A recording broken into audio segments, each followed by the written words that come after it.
Petite vidéo 20 juin 2023. Donc là, il y a ma première serre installée il y a 2 ans et la serre installée il y a 1 an. Donc les différences, c'est que là j'ai mis beaucoup d'électroculture, là aussi, mais là j'ai rajouté du biochar et l'antenne paratournaire ou atmosphérique que vous voyez là, qui a plus de 6 mètres de haut. Et là, il y a maintenant aussi une tour ronde à proximité. Et voilà, bah, on va un peu regarder là ce qui pousse. Voilà, vous voyez, là, il y a des beaux tournesols qui sont en train de se développer. Il a fait longtemps froid, donc ils poussent tardivement, mais là, ils sont partis maintenant. Et là, il y a des topinambours qui poussent très bien, là, près de la pyramide. Et là, il y a la zone où il y a un test électroculture comparatif, avec là, une zone sans rien. On voit les pommes de terre toutes petites, les brocolis tout petits, les poireaux tout petits. Là, il y a une zone avec basalte et antenne magnétique là, mais un peu plus loin. Donc là, on voit déjà les pommes de terre sont beaucoup mieux. Hein. Et après, là, il y a une zone où il y a encore rajouté du biochar et une antenne magnétique là. Donc on voit que le brocoli près de l'antenne magnétique est beaucoup plus grand. Et au fur et à mesure qu'on s'en éloigne, il devient plus petit. Et celui-là, il est un peu plus grand que ceux-là. Donc ça, c'est l'effet du biochar en plus dans cette zone-là. On voit les pommes de terre vraiment qui poussent beaucoup mieux. C'est la variété Pompadour. Et après, là, j'ai de nouveau une zone juste du basalte, électroculture, mais en rajoutant une antenne paratournaire, mais qui est quand même placée assez près des arbres là qui sont très très hauts. Hein. C'est des arbres qui font bien 30-40 mètres de haut, hein. C'est vraiment très haut. Et donc là, ben on voit quand même qu'il y a une différence. Hein. Les pommes de terre, la terre est un peu plus pauvre là dans cette zone aussi, mais on voit que les pommes de terre sont en train de rattraper maintenant. Hein, sont en train de rattraper le retard comparé à la zone similaire ici qui est pareil, qui est aussi juste avec du basalte. Et cette zone-là. Hein. Donc voilà. Après, au niveau des poireaux, regardez là. Ça, c'est les poireaux dans la zone basalte, biochar, antenne magnétique. Là, c'est les poireaux juste basalte. Et là-bas, poireaux sans rien. Hein, il y a une grande différence. Hein. Donc voilà. Donc c'est une très grande différence. Et maintenant, on va vite aller voir la serre. Qu'est-ce qui se passe dans la serre en ce moment? Ah, ben pendant ce temps-là, je vous montre une nouvelle technique. Là. Regardez, là, il y a un tournesol, un autre tournesol qui est un peu plus haut que les autres. Et là, il y en a un autre qui est près de la tour. Hein. Et là, vous voyez, il y a un plantoir, hein, une sorte de stick, avec 2 Circulankovsky intégrés et un rond avec des pointes qui symbolisent le soleil, mais aussi pour capter l'énergie vitale. Hein. C'est comme le Egeli Wheel, si vous connaissez. C'est un rond qui capte l'énergie vitale, avec plein de pointes dessus. Voilà, on va y aller maintenant dans la serre. Et donc là, on voit les betteraves rouges gigantesques hein, qui sont en pleine floraison pour les semences.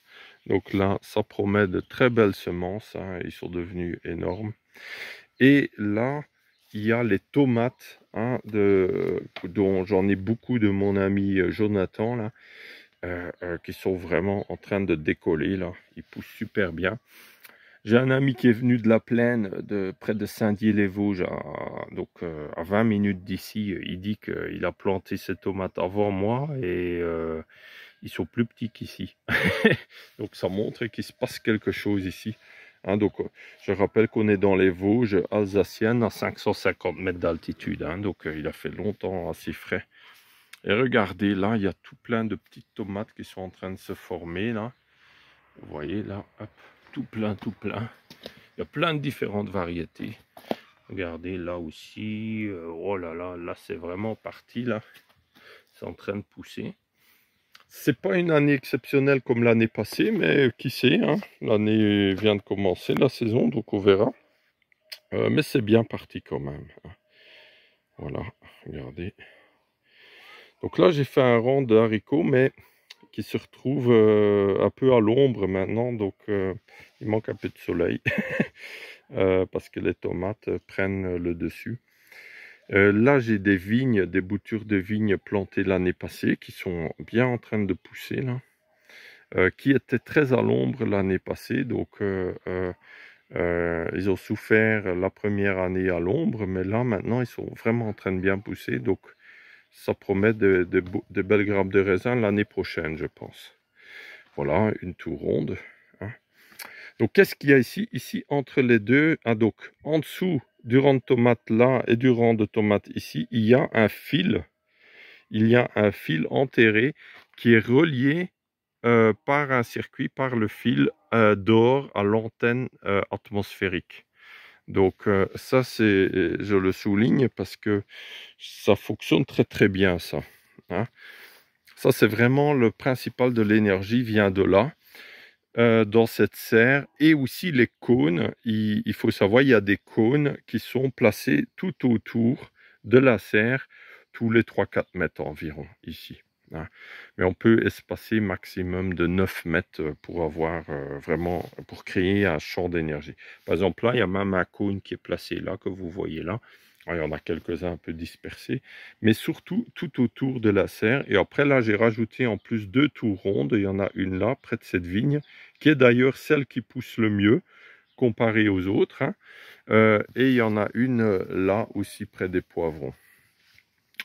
Là, un beau plant de verveine là qui pousse. Donc on voit que la vigne là, elle pousse bien mieux que là et là. Ah, bien mieux. Elle pousse mieux. Les autres poussent bien aussi. Et donc là, j'ai la cuve d'eau. Hein, c'est de l'eau de source.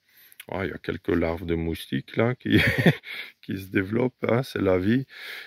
Mais vous voyez, j'ai fait un circuit Lakowski tout autour. J'ai aussi un cône à fil. Ah, ça, c'est encore mes anciens cônes à fil d'il y a depuis 2018 que je l'ai fait hein, avec mes collaborateurs, dont un qui est assez connu, hein, que vous connaissez peut-être aussi. Donc maintenant, il y en a plusieurs qui font ce genre de cône, hein, qui ont appris de chez moi donc depuis 2018 et même avant. Voilà, donc ça c'est encore un ancien cône. Maintenant, le fil est un peu différent, hein, mais voilà, ça change rien à l'efficacité. Ah, ça change rien. On améliore toujours chaque année, naturellement. Et donc là, ça dynamise l'eau aussi. Hein, donc là, simplement, vous mettez le cône à l'horizontale et vous reliez le fil à l'eau, tout simplement. Donc, regardez, hop, regardez là. Vous voyez, il y a juste le fil dénudé au bout qui est relié à l'eau. Et là, vous avez aussi les spirales Igina. Ça, c'est très puissant. Pour dynamiser l'eau, ben, il suffit de mettre sur un petit flotteur quelques spirales. Hein. Donc, vous en mettez un. C'est vraiment très sympa à faire aussi avec les enfants. Vous en mettez vers la terre en bleu de préférence et vers le ciel en jaune. Hein. Donc, ça, voilà, ça fonctionne très bien. Après, les outils en bronze, très efficaces. Hein. Ça, vous sentez vraiment nettement la différence quand vous travaillez le sol avec des outils en bronze comparé à en fer. Ça fonctionne bien mieux. Ça perd moins, le sol garde toute sa vitalité, elle perd beaucoup moins d'énergie. Et là, cette année, j'ai planté pour une fois, j'avais déjà fait, mais comme ici il fait assez froid, ça n'a pas toujours réussi. Mais là, cette année, j'ai remis des patates douces. Hein. Voilà, c'est ça. Et ils sont bien partis, hein. Vraiment, je suis très heureux. Et ils ont l'air de se plaire avec les poivrons. Hein. Donc, très intéressant. Hein. Ça peut être une plante accompagnatrice parce que la patate douce reste basse, donc ça couvre bien le sol. Voilà, voilà.